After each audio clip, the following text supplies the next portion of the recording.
damn gate! This is my house! My nephew Tyler, 16, was crunching Lucky Charms on the back deck when he suddenly shouted, "Uncle Jake, you've got to see this right now!" I was out in the heat, sweating as I clipped back the hedges, and turned to see him frozen with this mix of disgust and shock. He held his phone away from himself like it was toxic. "It's Melissa," he whispered. "Your wife." I put down the clippers and took the phone. On the screen was my wife of 12 years sitting on messy sheets, damp hair spilling over her bare shoulders, steam clouding the mirror behind her. But it wasn't our mirror, not our bedroom. Some stranger's hairy chest showed up in the reflection, and her face, smug, satisfied, almost proud. The caption under it said only one word: upgrading. No punctuation, no context. It was the look of someone who already wrote herself into a sufferer role and now posed like the hero. That "I've survived so much" expression while she burned everything down. The sheets were luxury cream-colored ones we never owned. The walls had crown molding, artwork I'd never seen, lighting that looked soft and expensive. I stared at it for maybe half a minute. Tyler shifted uncomfortably beside me, mumbling about finishing his cereal inside. The timestamp read 9:12 a.m., barely 3 hours old. I gave him back the phone and walked past the rose bushes Melissa planted in year 3 of our marriage. Through the back door, she painted seafoam green because white is too plain. Down the hallway lined with family photos she forced up long after she'd quit seeing me in them. In my office, behind my grandfather's old roll-top desk, was a drawer I hadn't opened in nearly a year. It sticks in the humidity, but I knew the trick: pull sideways, then lift. Inside sat a plain blue folder. To anyone else, it was blank. To me, it was marked in thick Sharpie, contingency plan. I didn't cry, didn't yell, didn't punch walls or call her. What I felt was something colder, clarity. Something inside me, quiet for years, finally stood up and went to work. Here's what people miss about real revenge. It's not heat or chaos. It's calm.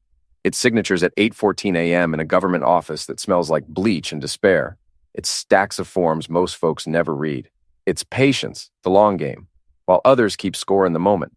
Let me roll back 7 months to show how the door to this plan even opened.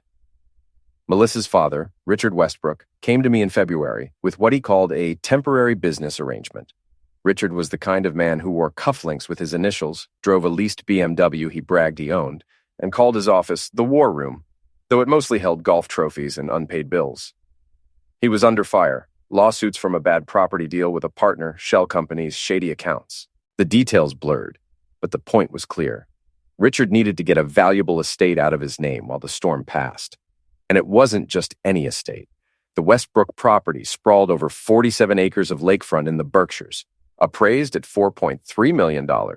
4 bedrooms, 3.5 baths, cedar shake roof, guest cottage, private dock, solar panels, even a Swedish hot tub Richard loved to brag about. A piece of generational wealth designed to last. "We need a clean name on the deed," he told me, swirling brandy like a conductor. "Someone in the family, but not tied to the companies. Someone we trust completely." He slid me a thick envelope across his mahogany desk. The same desk where, drunk at Melissa's birthday once, he'd told me, "Jake, you're decent, but you'll never grasp wealth. It's not money. It's legacy."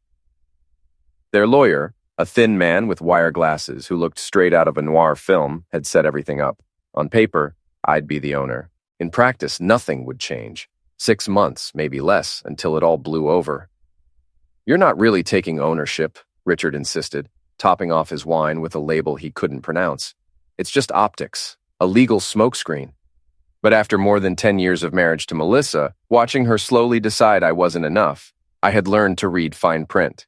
I'd built instincts, and I had started planning for storms that seemed impossible until they weren't. The next morning, I took the papers to my lawyer, Catherine Morrison. She'd managed my grandfather's estate years ago and always billed me less than she could have. Catherine was sharp, careful, and not one to waste words. We sat together for 2 hours, line by line, clause by clause. "Pretty standard," she said as she flipped another page. "But if you want to cover yourself..." We drafted a small addition, half a paragraph buried near the bottom of page 7, right where most people's eyes glazed over. "If a legal separation or divorce occurs between Melissa Ann Westbrook Thompson and Jacob Michael Thompson, Full ownership of the properties listed reverts instantly and permanently to the title holder. All rights of challenge by family members or related heirs are waived. Simple, clean, hidden in the weeds of legal jargon, but obvious to anyone who actually read it. The signing came that Thursday at Westbrook & Associates. Really, it was just Richard's accounting office pretending to be a firm. In the room, me, Melissa, Richard, and their lawyer. On the table, 2 Mont Blanc pens, a mountain of paperwork, and 3 signatures that would alter everything. When page 7 came up, Melissa barely looked at it before scribbling her name. Her loops grew bigger, the way they always did when she wanted to brush something off. Her mind was already elsewhere, probably her afternoon yoga class or whatever podcast told her she was meant for more than a husband who patched his own roof and drove a dented truck. "Good thing we're not divorcing, huh, Jake?" she joked, her laugh sharp as broken glass. "Otherwise, this would be messy." Richard laughed too, not reading a word. Why would he? To him, I was the working-class son-in-law in off-the-rack jackets who brought beer to wine tastings, grateful just to be allowed at the table. Too dull to notice the fine print. I only smiled back, nodding like I shared the joke. But I wasn't laughing. I was storing the moment in the same mental box where I kept every smirk, every condescending jab, every reminder that I was never one of them. The papers were notarized, copied, and filed. Richard shook my hand like a man convinced he'd beaten the system. "Family takes care of family," he said warmly. "This means a lot to us, Jake." That night, once Melissa had gone to bed with another book about finding your true self, I slipped my signed copy into the basement safe. Not the jewelry safe in the closet everyone knew about. The real one. Hidden behind a panel, fireproof, locked tight. It sat beside another document. The separation agreement I'd had drawn up months earlier but hadn't filed. Sometimes the best plans are the ones you pray you'll never need. For 6 months, nothing looked different. I still mowed lawns and trimmed hedges for other people. Melissa filled her days with self-discovery, pricey workshops, and quotes stolen from Instagram. The Westbrooks kept treating me like background furniture, useful when needed, invisible the rest of the time. Richard mentioned more than once that progress was being made, and things should return to normal soon. But by month 4, Melissa's habits began to shift. Nights out stretched longer. She bought clothes from shops I didn't know. Her phone buzzed nonstop, and she answered right away while leaving mine unread. The changes were small at first, a new gym membership she swore she loved. Costly salon visits she dismissed as just a trim, a sudden craving for downtown restaurants I couldn't pronounce. When I asked about it, she gave me that practiced smile people save for toddlers and loyal dogs. "I'm just growing, Jake. You wouldn't get it." And she was right. I didn't get why someone would wreck a 12-year marriage for strangers' approval online. But I understood contracts. I understood leverage. And I was beginning to see that my plan might not stay in the drawer forever. The morning Tyler shoved his phone in my face, I spent 17 minutes staring into the bathroom mirror. Not from grief. Not from shock. Those had passed months earlier, when I'd found hotel charges and dinner bills for places I'd never been. I stared because I was asking myself one question. Was I really the man who would follow through? Turned out I was. I spent that Saturday like I always did, yard work, small repairs, keeping the house together. But my hands moved with a different rhythm. I clipped the hedges closer than ever, cut out all the dead growth until only strong branches stood, and cleared the gutters with the focus of a man readying for a storm. Monday morning came heavy and damp, the kind of air that makes choices feel less like decisions and more like fate. I pulled on my best jeans, a fresh button-down, and the same leather boots I wore on my wedding day.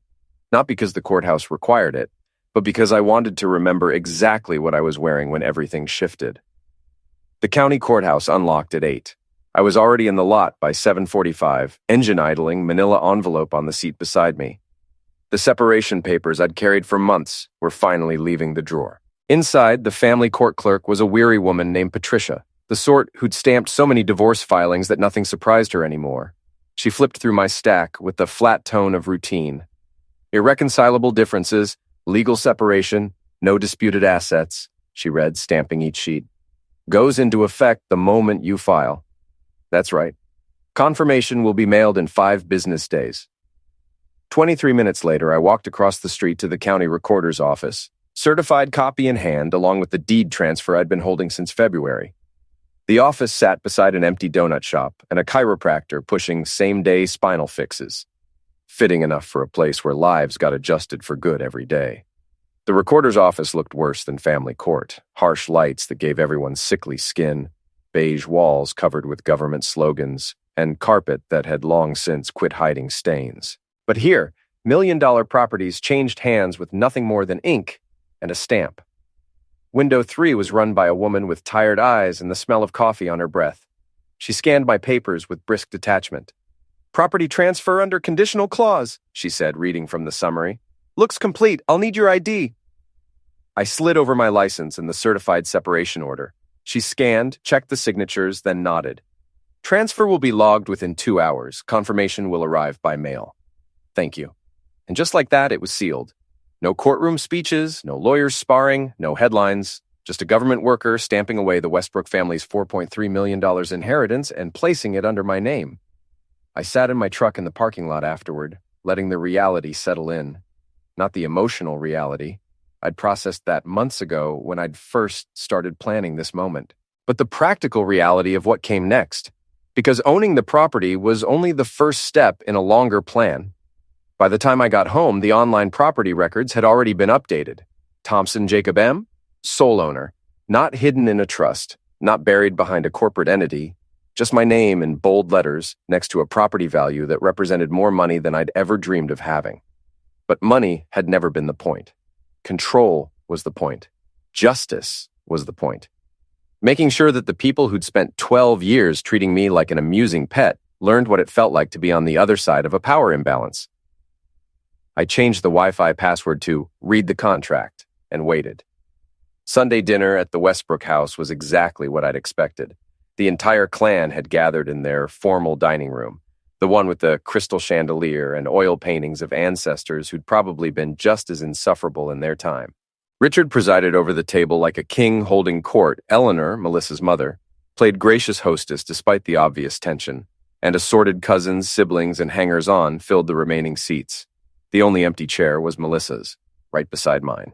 She was presumably still enjoying her upgrade, probably posting more selfies from whatever hotel room had become her temporary kingdom.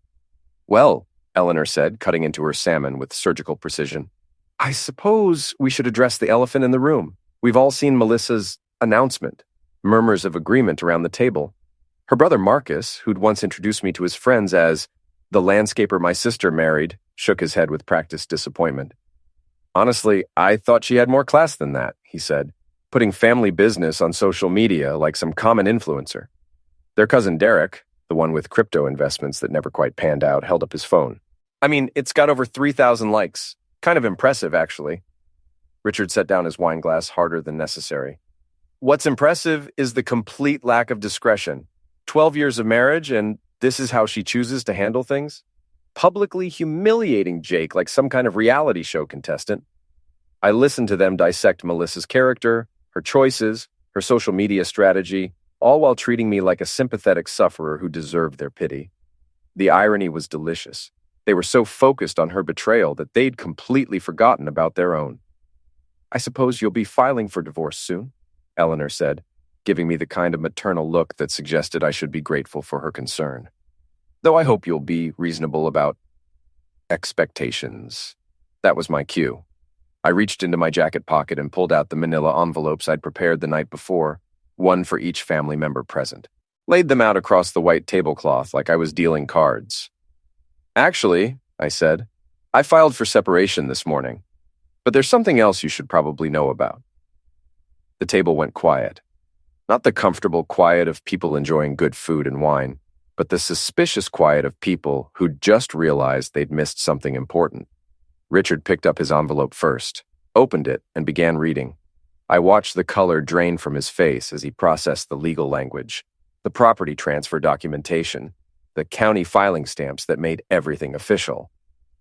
What is this supposed to mean?" Eleanor asked, her voice climbing toward hysteria as she scanned her own copy. "It means," Marcus read aloud, stumbling over the legal phrasing, "that full ownership of the estate has been transferred to Jake, effective immediately upon legal separation from Melissa." Derek looked confused. "But that was just supposed to be temporary, right? Like, A placeholder thing while the lawyers handled the other stuff? I nodded calmly.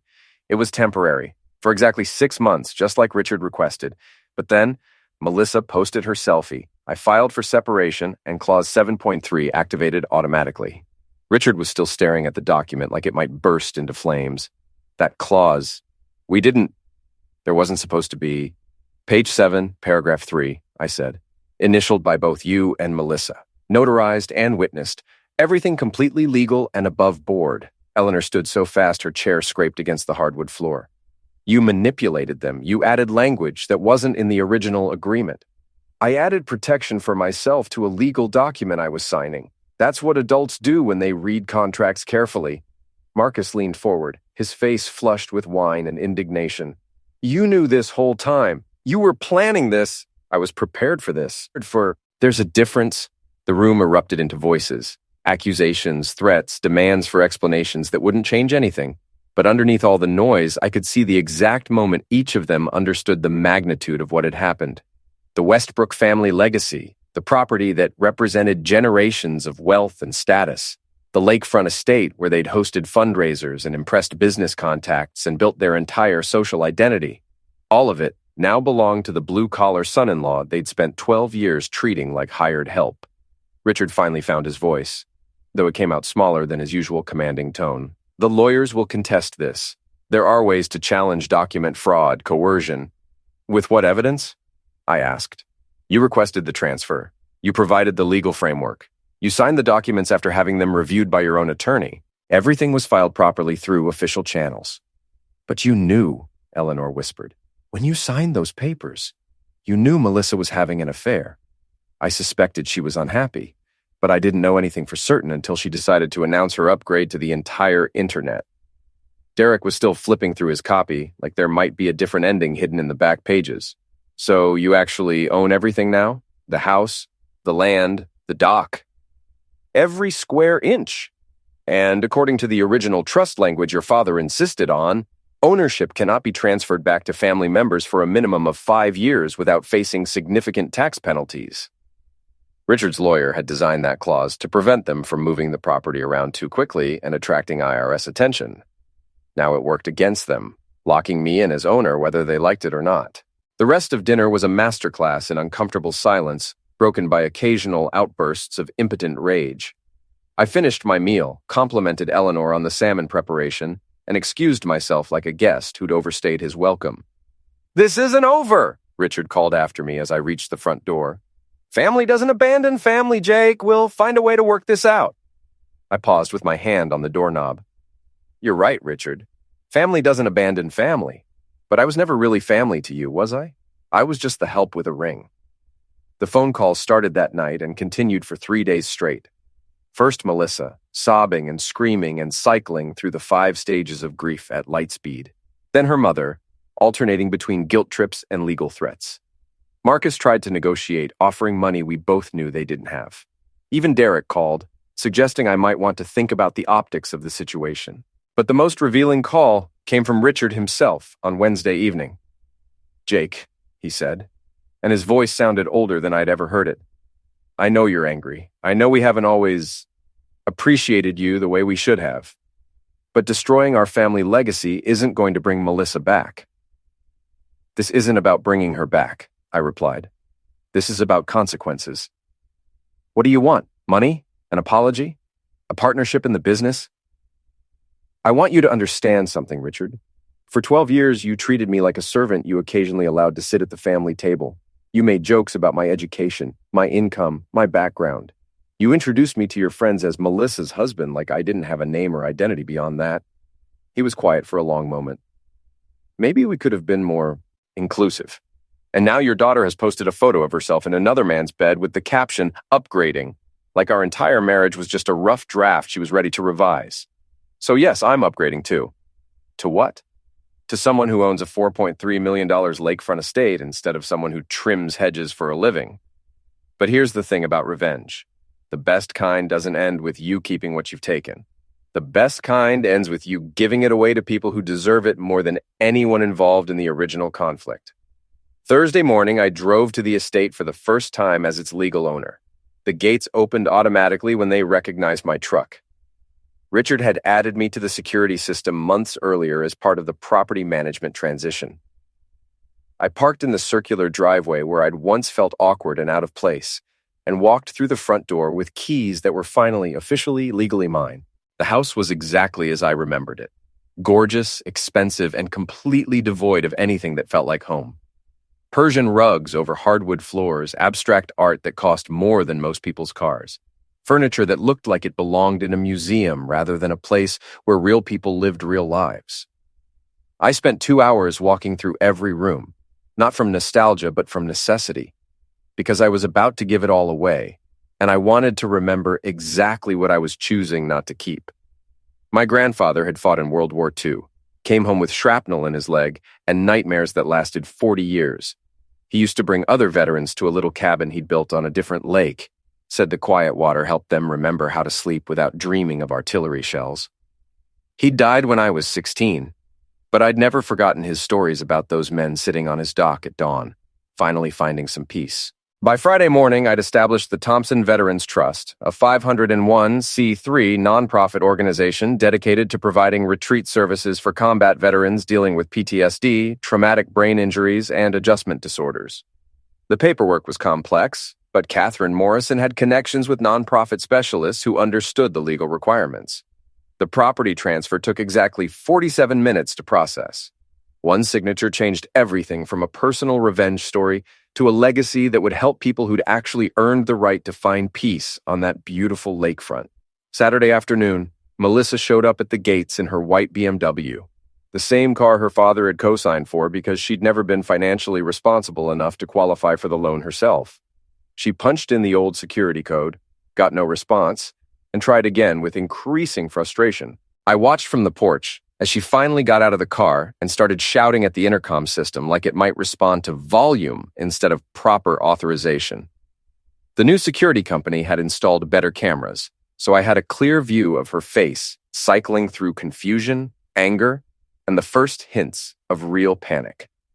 When the guard came out of the gatehouse, she launched into what I assume was supposed to be an explanation of her rightful access to the property.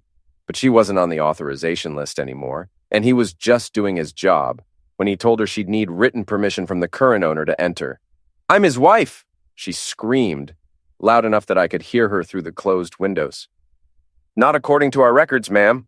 Legal separation was filed Monday morning." I walked down to the gate, not to gloat, but to deliver the final piece of information she needed to understand her new reality. "The property has been transferred to a nonprofit trust," I told her through the bars that now separated us in more ways than one. "The Thompson Veterans Trust, combat veterans who need a quiet place to heal." She stared at me like I'd started speaking a foreign language. "You gave it away?" "I gave it to people who've actually sacrificed something for others." Her face went through several expressions: confusion, rage, disbelief, and finally something that might have been understanding. She wasn't just locked out of the property. She was locked out of the story entirely. There was no revenge narrative she could spin, no sufferer role she could play, because I hadn't kept anything for myself. "You could have had millions," she said quietly. "We could have worked something out." "I don't want millions, Melissa. I wanted respect. And when that wasn't available, I settled for justice." She got back in her car and drove away without another word. I haven't heard from her since, though I know through Tyler that she's moved in with her upgrade permanently and started a lifestyle blog about finding yourself through authentic living. The Westbrook family made one final legal attempt to challenge the property transfer, but their attorney explained what mine had already told me. Charitable trusts are almost impossible to reverse, especially when all the original paperwork was filed correctly and the donors signed willingly.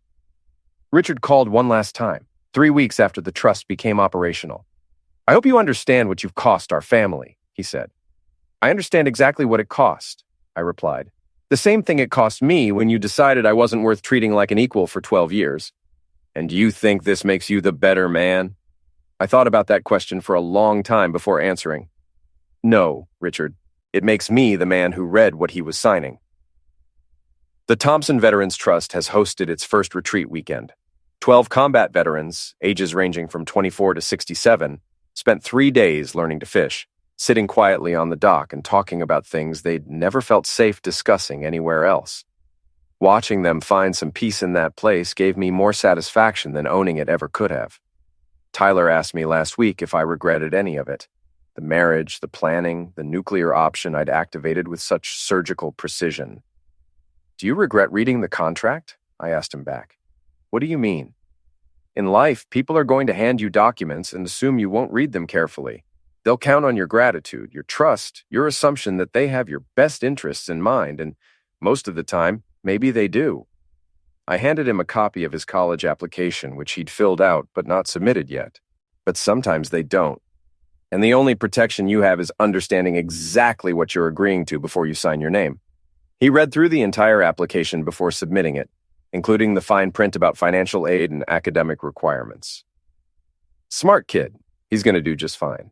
As for me, I'm back to landscaping other people's yards and driving my dented truck and living in the same house where this all started. But now when I trim hedges, I'm thinking about the next group of veterans who'll sit on that dock and remember what peace feels like. Melissa posted upgrading and thought she was writing the end of our story. Turns out she was just giving me permission to write a better one.